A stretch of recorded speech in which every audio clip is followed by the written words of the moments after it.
Hello and welcome to the Let's Talk Football channel. Today we've got another European show.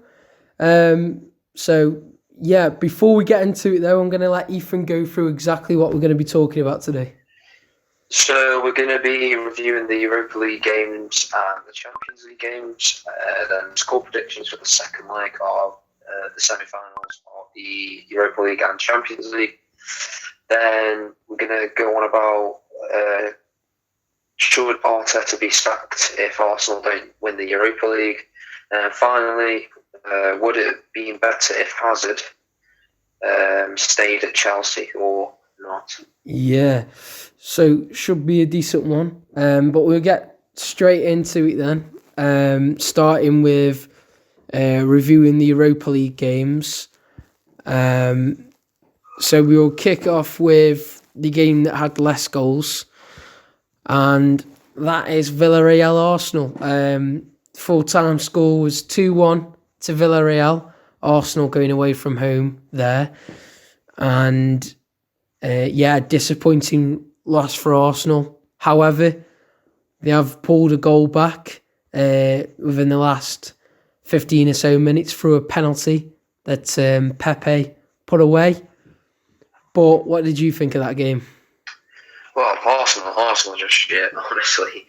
I mean, like I said about if Arteta should get sacked, I think depending on this result, could likely be, in the second leg anyway, likely be him being sacked, or is it when is the second leg? I think it is next week. It is next week, yeah. Could be seeing another sacking next week, maybe. Could be. Potentially on the 6th of May. Yeah. 8 o'clock kickoff. Even though Arsenal at home, I think Villarreal have got better quality. With Gerard Moreno. Their wingers are pretty decent. I mean, the centre-backs are solid, to be fair. Raul Albiol. And yeah, just hopefully they don't get too many injuries, unlike Roma, who got on the day got loads of injuries. But Arsenal just poor, really, really poor. Yeah, I mean, poor is exactly the word, isn't it? To describe Arsenal, just generally this whole campaign, really. That'd be the word you'd use. I mean, sitting 10th in the league. Just suffered a 2-1 defeat against Villarreal. Defensively, really poor. Not tight enough man marking, letting players get free, make runs through. It's sort of just that game, just the 2 goals that Villarreal scored, just sort of exposed an issue that we already knew that was there for Arsenal. In terms of defending, I know a lot of people have had outrage with Arteta as well last night, and I did agree with it because it's silly. He's never done this formation before, but as soon as it comes to a semi-final of the Europa League, he decides to play a formation with a false 9, something that he's never done before, and having Pepe playing in a false 9 role. He's never done that all season, and then when it comes to a semi-final, he thinks, Pep Guardiola did it against Tottenham in the Carabao Cup final. I'll give it a go. I just don't understand. What's going on. People don't really get it, and I completely agree. It doesn't really make sense why you'd make that change for a semi-final. Just shows that Arteta has not got a good enough understanding, really, when he's doing stuff like that. But I won't get into Arteta too much because I'll save that for my opinions for later on. But yeah, poor from Arsenal. Lucky for it to only be 2-1, really. Lucky to pull a goal back near the end with a soft penalty awarded to them. But they did pull one back, so there is still some intensity, really, in that. Well, there will be some intensity in that second leg since it is still tight margins. But we'll move on. Going to a game that, from one game having barely any goals, really, to another where it was full of goals. However, the goals weren't equally split, as we know, because Man United ended up being 6-2 victors at home against Roma. A successful night out for Man United. Of course, they were 2-1 down at half-time to Roma, so it looks like things could get a bit shaky, things could go a bit wrong. Although United showed good determination, good spirit, and just simply too much quality for Roma, and they got the win in the end. What did you think of that one? Yeah, with the goals for Roma, United were defensively poor, to be fair, in the first half. But after that, they were just running riot against Roma. Man United were. I mean, goals from Cavani, beautiful goals from Cavani. Greenwood, again, Cavani. Cavani just showed why he is world class in that game, and why United should get another 1 year, maybe 2 year contract for him, because he's absolutely superb. Yeah. And especially the first goal for United, with the little link-up play with Pogba, Cavani and Bruno Fernandes, who chips over the goalkeeper. Just superb, honestly. It's lovely to watch. Yeah, fair enough, yeah. I mean, I'd say sort of Ethan's already said it there, Cavani needs to be pinned down for a little bit longer at United. It's looking like he may have just agreed a deal as well, which would be good news for United fans, because I think everybody wants him to stay a bit longer. Everybody was, and rightfully so as well, because it was near the end of transfer deadline day. United didn't quite get the players they wanted, and everybody called it a panic signing when he went and got Cavani, and everybody was like, "What's this about? Look at his age. We're just doing it because we couldn't fork out the money for somebody better." But what a signing he's turned out to be in the end for United, really. Yeah. So but some good play from United for their goals, all of them really. Even if the finish wasn't spectacular, the through balls and stuff like that were just brilliant, really. Like Cavani's for Greenwood is outside of the boot assist.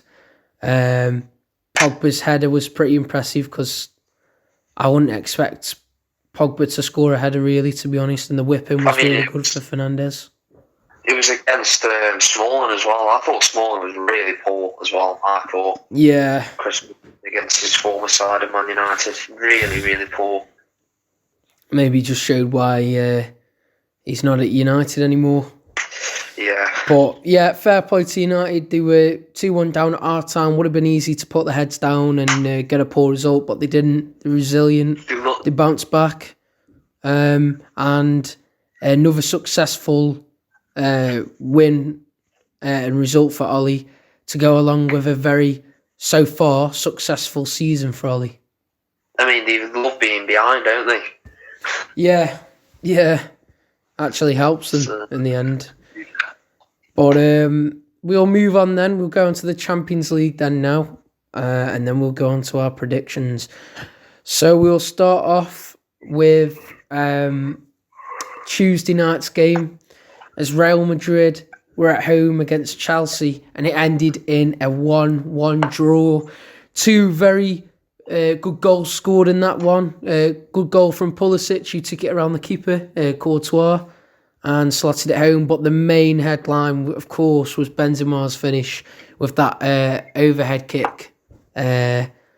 Stunner. Really nice taken goal. And, what a striker he is. But before I go into it anymore, what did you think about that game, Ethan? Yeah, to be fair, Chelsea with the away goal, I could see Chelsea getting to the final, to be fair.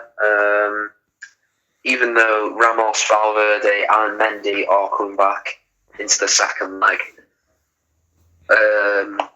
apparently, I think it is going to happen. All three of them. But yeah, Benzema's goal, fantastic. Yeah. I'm pretty sure the overhead kick went into the roof of the net, wasn't it? Yeah, it did, yeah. Yeah, superb, honestly, from Benzema. And shows why he's a quality striker. Yeah. And obviously Pulisic's goal, really, really nice goal, to be fair.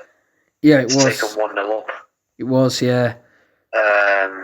Yeah, superb, really, from Pulisic. And, yeah, surprised he started, to be fair, but, Yeah. really good. Yeah. Yeah, and I will just say, I think this is becoming a massive issue, though, for Chelsea now, because, again, if it's anybody else they go in, Werner missed a couple of very good chances that Chelsea created against Real Madrid. That issue's got to be resolved, because if they had anybody else up top, they take at least one of those chances, and Chelsea could, come away with a very impressive win. But they've had to settle for a draw, and part of that is because Werner, I mean, I don't know if anybody's seen him, but you can go and see it. There's even shots of it, and obviously the highlights are out there as well. But just Werner, missing a couple of chances that he shouldn't be missing. They weren't even good chances. They were proper sitters, weren't they? They were sitters. Yeah, and I just don't know what his issue is, but seriously, I would start Giroud, man. I mean, I don't.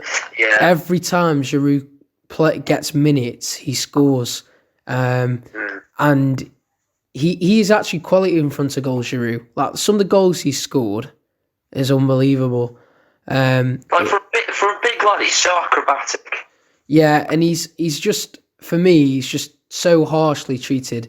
Quality striker. If I was too short, I'd just start Giroud. You can't have a player up front who's potentially going to miss sitters when it's Champions League semi-final. But yeah, good. I will say good result for Chelsea in the end, though, because they've got that away goal. They've kept it level away from home, which is meant to be the hardest part, going away from home. And hopefully, they keep Real Madrid out. Hopefully for themselves, they keep Real Madrid out and cause some issues at Stamford Bridge. But we'll find out if that ends up being the case next week. But moving on to the other game that we had, this was on Wednesday night. PSG at home against Man City. A game that everybody was looking forward to, really. Two very good quality sides. Everybody wondering who was going to come out on top. Well, for this first leg, Man City have, with a 2-1 win away, 2 away goals. What did you think of this one, Ethan? Well, in the first half, PSG were playing brilliant. Obviously getting the goal with Marquinhos' header. Really good header. Just sloppy defending from Man City. And in the second half, Man City just went all out with De Bruyne being absolutely superb in that game, and Mahrez getting a goal from the free kick, which was crazy. And I think Navas had a poor game. Should have saved at least Kevin De Bruyne's, I'm pretty sure. And really good result for Man City. And I think Man City have got better quality than PSG overall, not attackingly, because it's obviously Neymar and David Di Maria, but in midfield and defence, you want this solidarity in defence. And I don't think, Marquinhos will get into Man City's team. None of the others would. Well, yeah. I think the red card that Idrissa Gana got was such a poor challenge. It was just it would have been a straight red, in my opinion, straight red card. But it was 2 yellow cards and a red. Yeah. Really poor from him, to be fair. He's a decent player as well, so they're going to miss him in the second leg. And is there anyone else that could go in that position? I can't think of any. Yeah. I think PSG will struggle at Man City. Yeah. Well, I think overall it's disappointing for PSG. I think De Bruyne's goal like you say, Navas should have done better, but also I think really defensively that's a bit poor as well, that they've let it go all the way through like that, and nobody's like detected it or tried to get in the way. Everybody's just static. Mahrez's free kick was really good, but at the same time, the ball, that free kick, the ball goes through a gap that's in the wall because one of the players moves away just slightly and leans away. So it creates a gap and the ball goes straight through that gap and goes in. So again, it's maybe something PSG could have been a little bit better at preventing that goal as well. Like you said, PSG's one goal, that was just a lapse in concentration defensively for City. Didn't really press too hard in that first half, to be fair, and then just sort of really went for it in the second half. They've got the result away from home, 2 away goals. City may be showing that they are another level above PSG, but let's not forget this is the Champions League. PSG have still, even though the midfield and defence isn't as strong, that front three could still come up with some magic. Mbappe's going to be thirsty for some glory probably before he leaves. Before you say about Mbappe, I'm pretty sure he's a doubt. Well, I've heard. Well, we'll see. But I'm pretty sure he is. I'll try to get something up and put it in the editing, but yeah, I'm pretty sure he is. Well, I mean, I don't even know. I don't know, but I mean, if he was out, then that's probably it for PSG. But if he's not, there's still a game on there. But yeah, City got the job done away from home, and they're making it nice and comfortable for them when they return home to play the second leg at the Etihad. But now we'll move on to our predictions for the second legs. And as we did for the reviews, we will now go to the Europa League first. And we'll start off with, let's just do this one because really it's pretty obvious what's going to happen considering the first scoreline. So we'll start off with Roma at home against Man United. 6-2 to Man United on aggregate going into this one. Oh, it's just so close. You can feel the tension. What do you think the score will be for this one, Ethan? I mean, Mark Goldbridge said put the reserves out for the second leg. Apparently, let them have a nice time. But I think it won't be such a big scoreline as this. But I think Man United will win in the second leg as well. I'm going to say 2-0 to Man United. Okay, fair enough. For me, I'm going to say 1-1. I think United will play a slightly weaker side. And they'll have like 1 or 2 moments where they'll lose a bit of concentration since the score's so comfortable. Roma will get 1 from that. Then United will push on, get a late goal in the last 20 or so minutes, get a 1-1 draw. Either way, it's, job done. So, but I'll go with 1-1 then. So moving on to the other second leg in the Europa League. Arsenal at home against Villarreal. Currently, going into this one, it'll be 2-1 to Villarreal on aggregate. Obviously, Arsenal have got that 1 away goal. But what do you think the score will be in this one, Ethan? To be honest, I think it'll be a tight game. But I think Villarreal will get an away goal of 1-1. But Villarreal will obviously go through. I think Arsenal, I can't see Arsenal, I don't know where they get, a goal from, to be honest with you. The goal they scored for the away leg, they got it from a penalty. Yeah. And they didn't look threatening at all. No. There weren't any, close chances or anything. They were just wild. So I can't see them scoring, to be honest, but I will say 1-1. All right, fair enough. I'm going to say 1-0 win for Villarreal. I think it's Arsenal aren't going to give enough to break them down. Villarreal are going to come close, but Leno's going to keep Arsenal in it.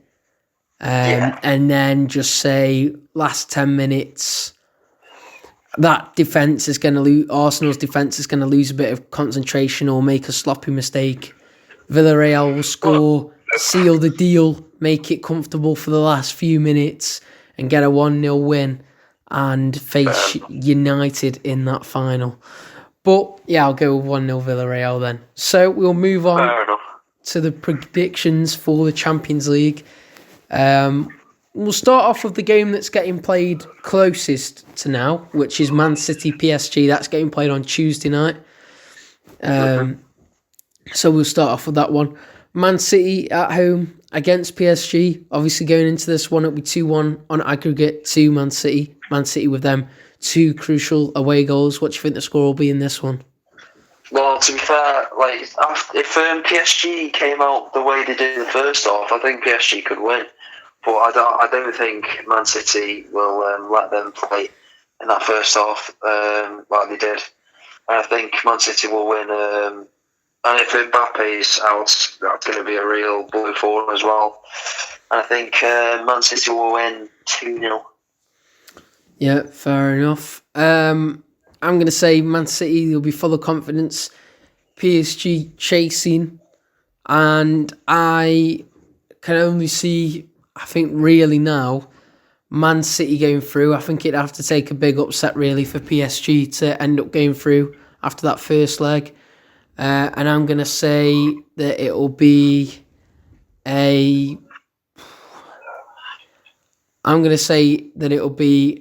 don't know why, but this is the number that keeps coming into my head, so I'm going to say it. I think it'll be a 3-0 Man City win. All right. Foden getting a brace since he's full of confidence right now, scoring goals for fun. So I'll say Foden will get a brace in that one. But yeah, I'll say 3-0 Man City anyway. Fair enough. And then moving on to the other Champions League game, this one getting played on Wednesday night. Chelsea at home against Real Madrid. Currently 1-1 on aggregate going into that one. Chelsea with that away goal though. What will the score be in this one, Ethan? To be honest, I think it's going to be probably one of the closest games there have been in a few years, to be fair.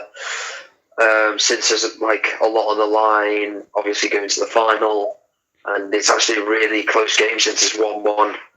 And Chelsea have got the away goal, and I think Chelsea will win. But I think since Thomas Tuchel's come in, they've been so good defensively. I think they will win 1-0. Okay, fair enough. Obviously, I would prefer Chelsea to go through since it's an English club, but I don't think they will. I think Real Madrid just got a bit too much quality for Chelsea to deal with, even though they have done very well in that first leg. I think Real Madrid, they all know they'll have to go for it. Like I said, they've got a couple of stronger players coming back as well, which will help keep Chelsea out. But I'm going to say 2-0 Real Madrid for that one. So they are the score predictions for the Europa League and Champions League then. So we're going to go on to 2 debate topics to finish off this European pod. And yeah, we are keeping it sort of European related really when you think about it. We'll go to the first one, which is, should Arteta be sacked if Arsenal don't win the Europa League? Because obviously right now they're sitting about 10th in the Premier League table. So we know they're going to finish mid-table. So for you, Ethan, if Arsenal don't win the Europa League, should Arteta be sacked? Well, I'm going to give it straightforward.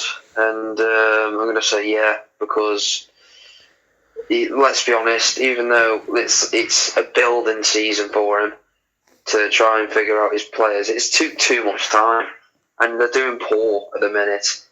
And for an Arsenal side that's got Aubameyang, and good, great youngsters like Saka and Emile Smith-Rowe, they're just not finding goals.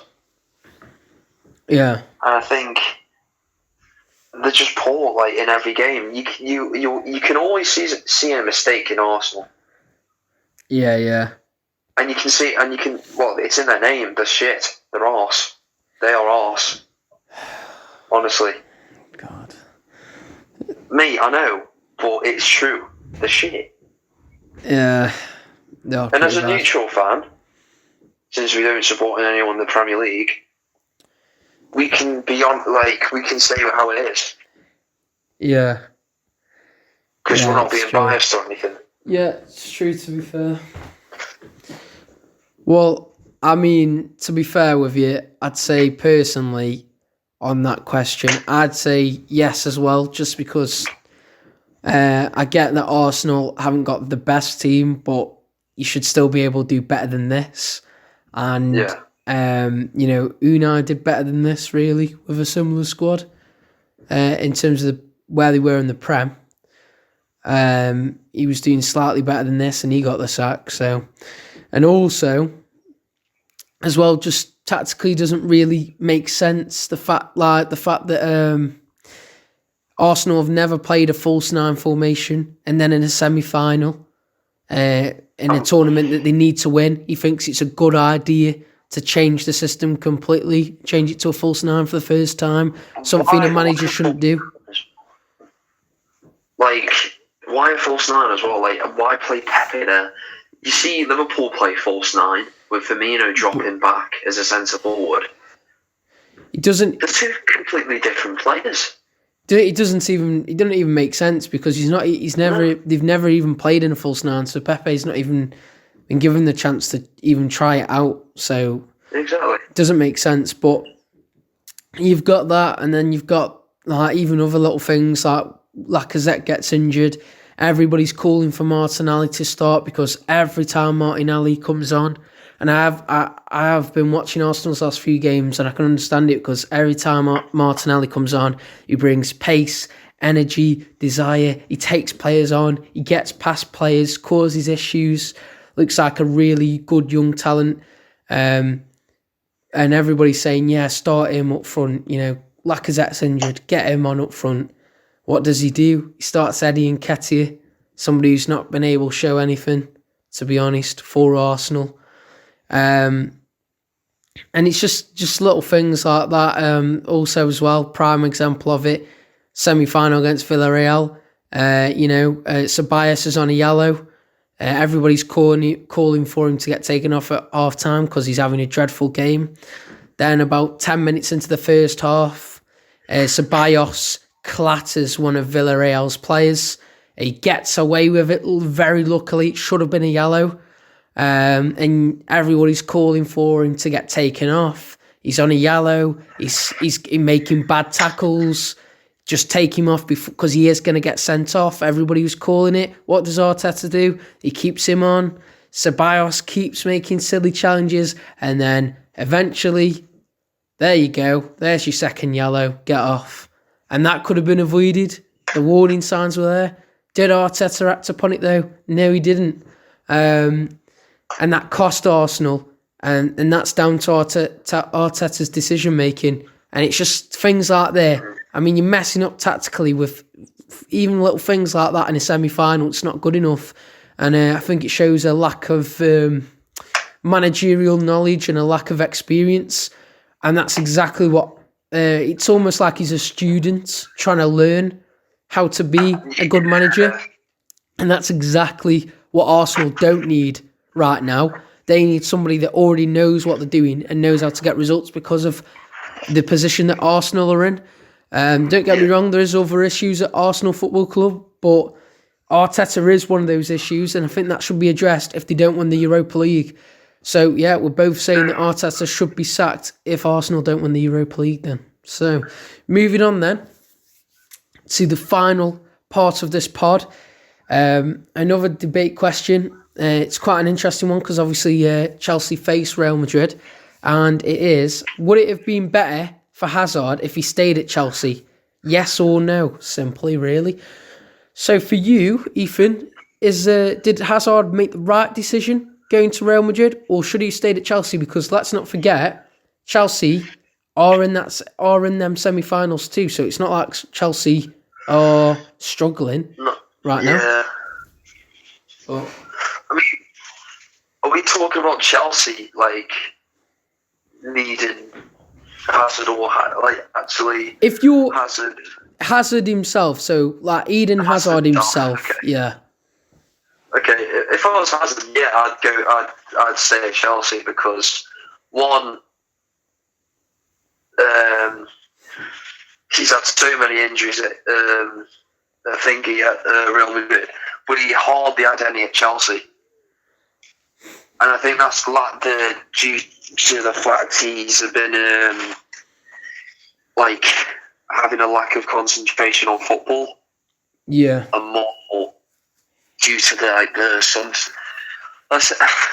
let's say sunshine in Spain and eating too much because he's put some weight on. He has. I'm pretty sure he did play in the game against Chelsea, and I didn't see much of him. No. But yeah, I'd go. I mean, he won the Europa League. Chelsea did when he went. Yeah. Well, when he was about to go, they won the trophy. Then he went. But I mean, if I was in his shoes now, I think he would walk into the side. To be fair, if he was in his prime. Yeah. And I think the strikers would be looking forward to having Hazard in the team. Yeah. Because his ability in his prime was amazing, just gliding past players, especially that goal against West Ham. Yeah. Yeah. I always remember the goal against Tottenham, to be fair, as well, because then that stop. Was that goal against Tottenham? Did that stop Tottenham winning the league? Pretty sure. What was it? Tottenham? Yes. Yeah. And Leicester. Yeah. Yeah. Yeah. And he scored that banger top right corner. I always remember that. That was a good goal. And it meant a lot as well. But yeah, for me, Hazard, he made a mistake looking back on it now, going to Real Madrid, because he was in his best form of his whole career when he was at Chelsea. And obviously he left Chelsea because he's thinking Real Madrid are bigger and better things there. They'll do more in European competitions. And then what you know, Chelsea are in the semi-finals as well now. So Chelsea are starting to catch up to that level anyway now, getting all the way to the semis in the Champions League. He's struggled at Real Madrid. Like Ethan sort of mentioned, he's had weight issues since he's been at Real Madrid that he didn't have at Chelsea. And he's just been struggling for form, and he seemed like he's lost a bit of confidence, really, due to his poor starts that he had at Real Madrid. So yeah, for me, I think it would have been better if Hazard stayed at Chelsea.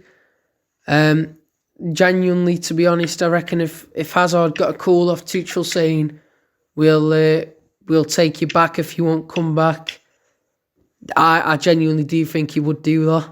Just because of how he's gone at Real Madrid. I think he'd be on the first flight there, to be fair. Yeah, exactly, yeah. You just have to give him somebody better up front to supply assists for, because Werner, Hazard's going to get like 2 assists. Because Werner... He'd probably eat him, to be fair. What? Well, I mean, yeah, so we're both saying then Hazard would have been better if he stayed at Chelsea, really, overall, looking at it now. But that is actually everything for today's pod. For this European one, I will just say before we go that tomorrow night, which is, of recording, it'd be a Saturday night. So for you guys, it could come out Sunday or very late Saturday night, depending on what goes on. But should be recording Prem show. And then the Sunday night, we should be doing our final recording of this week. And that'll be reviewing and previewing Stoke. So hopefully that's a good one for a change, because recently it hasn't been negative. But so that's what's coming up for the rest of this week, at least anyway. And obviously the European content will come back next week after all those games have been played in the week. I will say, we hope you enjoyed listening to it, because we certainly enjoyed making it. If you did enjoy listening to it, then please like and subscribe. If you've got any thoughts, comments, suggestions, ideas, then just put it or tips, anything, then just put it in the comment section below. And I'll let Ethan add something if he wants to before we go. We've actually officially hit 200 subscribers on the channel.